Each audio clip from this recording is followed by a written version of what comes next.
So welcome here. इस video में हम स्टेशनरी आइटम्स के बारे में पढ़ेंगे। चलिए स्टार्ट करते हैं। So the first thing is book को हम हिंदी में किताब बोलते हैं। नेक्स्ट है रजिस्टर। इसका यूज़ हम अटेंडेंस या और कोई काम करने के लिए करते हैं। पेन को हम हिंदी में कलम कहते हैं। पेपर मीन्स कागज़। पिन हिंदी में इसे हम ऑल पिन कहते हैं। ये काफ़ी सारे टाइप्स की पिन होती हैं। नेक्स्ट है ड्राइंग पिन। इसका यूज़ हम जब ड्राइंग के पेपर को चिपकाने के लिए करते हैं। नेक्स्ट है बॉटलिंग पेपर। इसका यूज़ हम तब करते हैं जब हमें कोई ड्राइंग करनी होती है। Next is carbon paper. इसको हम हिंदी में कार्बन कागज़ कहते हैं। कार्बन कागज़। Tracing paper. इसको हम हिंदी में कहते हैं पारदर्शक कागज़। इसका यूज़ हम ड्राइंग करने के लिए करते हैं। नेक्स्ट है स्केल।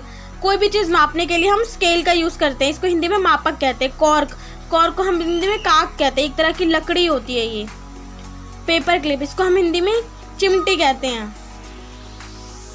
पंचिंग मशीन को हम कहते हैं छिद्रण यंत्र, मतलब ये कागज में छेद किया जाता है इसके द्वारा। लेजर खाता बाई, इसमें हम लेखा जोखा करते हैं। पेंसिल सबको पता है, पेंसिल को पेंसिल ही बोलते हैं और इसका हम यूज़ लिखने के लिए करते हैं। गम को हम हिंदी में गोंद कहते हैं और इंग्लिश में गम कहते हैं या फिर ग्लू भी कहते हैं। क्रेयॉन को हम हिंदी में खड़िया पेंसिल कहते हैं। Next is paper weight. इसको हम हिंदी में कागज दाब कहते हैं। इसका यूज़ हम तब करते हैं इसको पेपर के ऊपर रखते हैं जो हल्का पेपर होता है जिससे उड़े ना वो।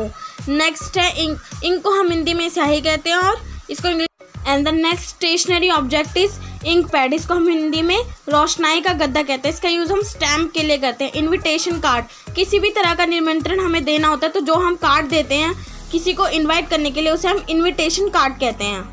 Next is visiting card. इसको हम हिंदी में परिचय कार्ड कहते हैं। इसके ऊपर व्यक्ति का नाम, उसका एड्रेस, सब कुछ लिखा होता है और वो कौन सा बिजनेस कर रहा है इन सब चीज़ों के बारे में लिखा होता है। Next is counter foil. इसको हम हिंदी में रसीद कहते हैं और इंग्लिश में काउंटर फॉइल। नेक्स्ट है रसीद बही। इसको इंग्लिश में हम रिसिप्ट बुक कहते हैं। नेक्स्ट है डाक टिकट। इसको हम इंग्लिश में पोस्टेज स्टैम्प कहते हैं। Postage stamp. दैनिक पत्र। इसको इंग्लिश में हम डेली पेपर कहते हैं जो रोज़ पढ़ा जाता है। नेक्स्ट है साप्ताहिक पत्र। इसको हम इंग्लिश में वीकली पेपर कहते हैं जो हफ्ते में एक दिन पढ़ा जाता है। नेक्स्ट है समाचार पत्र या फिर अखबार। इसको हम इंग्लिश में न्यूज़पेपर कहते हैं। नेक्स्ट है रबड़ की मोहर जिससे हम स्टैम्प लगाते हैं, उसको हम इंग्लिश में रबड़ स्टैम्प कहते हैं। नेक्स्ट है नक्शे को हम इंग्लिश में मैप कहते हैं। लिफाफे को कोई भी लिफाफा उसको हम इंग्लिश में एनवेलप कहते हैं। एनवेलप। नेक्स्ट इज पंख कलम या फिर पंख की कलम। इसको हम इंग्लिश में क्विल पेन कहते हैं। नेक्स्ट है कार्ड को हम हिंदी में पत्र कहते हैं। शब्दकोश, मतलब इसको इंग्लिश में हम डिक्शनरी कहते हैं जिसमें हमें वर्ड मीनिंग का पता चलता है। नेक्स्ट है प्रकार। इसको हम इंग्लिश में डिवाइडर कहते हैं या फिर कंपास भी बोला जाता है।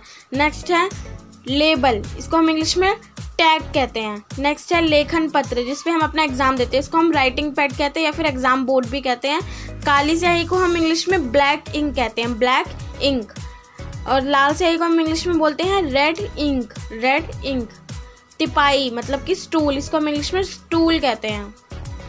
नेक्स्ट है कुर्सी को हम इंग्लिश में चेयर कहते हैं। नेक्स्ट है मेज को हम इंग्लिश में टेबल कहते हैं। ये सभी चीज़ें स्टेशनरी से रिलेटेड है। बड़ा मेज मतलब जो बेंच होता है जो पार्क में लगा होता है। नेक्स्ट है पोस्ट कार्ड। इसको हम इंग्लिश में पोस्ट कार्ड ही कहते हैं।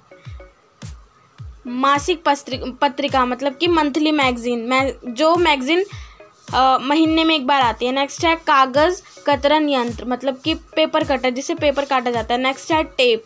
इसको हम हिंदी में भी और इंग्लिश में भी टेप ही कहते हैं। नेक्स्ट है कागज़ संभाल। इसको हम इंग्लिश में फाइल कहते हैं। Hope you liked it. If you liked it, so please subscribe to my channel and don't forget to press the bell icon. And if you want, you can share with your friends, family and with English learners this video. And thank you so much from the bottom of my heart for watching this video. Thank you so much. Bye bye.